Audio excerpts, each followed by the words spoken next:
Hello my dear students. என்னதான் whole year படிச்சிருந்தாலும் இந்த ஒரு எக்ஸாம்ல இருந்து இன்னொரு எக்ஸாம்க்கு இருக்கிற கேப்பை வந்து நம்ம எப்படி யூட்டிலைஸ் பண்றோமோ அது பொறுத்து தான் நம்ம மார்க்ஸும் இருக்கும்.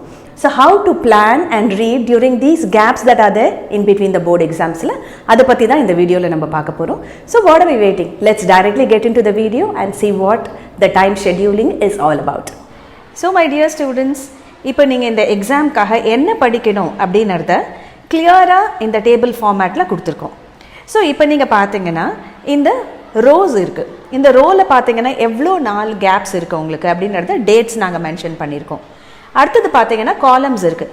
இந்த காலமில் ஃபஸ்ட் காலமில் எவ்வளோ லெசன்ஸ் நீங்கள் கவர் பண்ணணும், அதுக்கப்புறம் மார்னிங் என்ன படிக்கணும், ஆஃப்டர்நூன் என்ன படிக்கணும், ஈவினிங் என்ன படிக்கணும் அப்படின்றதையும் நாங்கள் கிளியராக மென்ஷன் பண்ணியிருக்கோம். ஸோ ஏன் இந்த மாதிரி டிவைட் பண்ணணும் அப்படின்னா, சில லெசன்ஸ் வந்து ரொம்ப ஈஸியாக இருக்கும், அது வந்து உங்களுக்கு ஆஃப்டர்நூனில் போட்டிருக்கோம். மார்னிங் அண்ட் ஈவினிங் வந்து நிறைய டைம் இருக்குது, நீங்கள் ரிலேட்டிவ்லி இன்னும் ஃப்ரெஷ்ஷாக இருப்பீங்க அப்படின்றதுனால சில லெசன்ஸை நம்ம அலோகேட் பண்ணியிருக்கோம். அண்ட் அகெயின் டே வைஸ் கொடுத்ததில் எந்த லெசன் என்னைக்கு படித்தா நீங்கள் பப்ளிக் எக்ஸாம் போகிறதுக்குள்ளே ரொம்ப தரவாக இருக்க முடியும் அப்படின்றத யோசிச்சும் பிளான் பண்ணியிருக்கோம். ஸோ இந்த டைமில் அந்த லெசன்ஸை நீங்கள் கண்டிப்பாக முடிங்க. சப்போஸ் புக் பேக்கில் இருக்கிற எல்லா கொஷின்ஸும் உங்களால் படிக்க முடியலன்னா don't worry at all. Most important questions for board exam அப்படின்னு சொல்லிட்டு ஒரு வீடியோ நாங்கள் போடுவோம். அதில் இருக்கிற கொஷின்ஸை நீங்கள் தரோவாக படிச்சுக்கோங்க. So there is no need for any of you to panic or get worried. நல்ல சூப்பர் பிளான் உங்களுக்கு கொடுத்துருக்கோம். இதை நீங்கள் நல்லா யூஸ் பண்ணுங்கள்.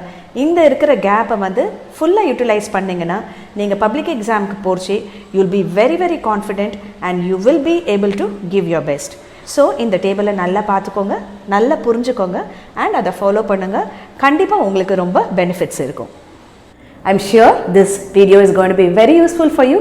Follow these techniques, read very well and do well in your board exams. See you in the next video. Bye.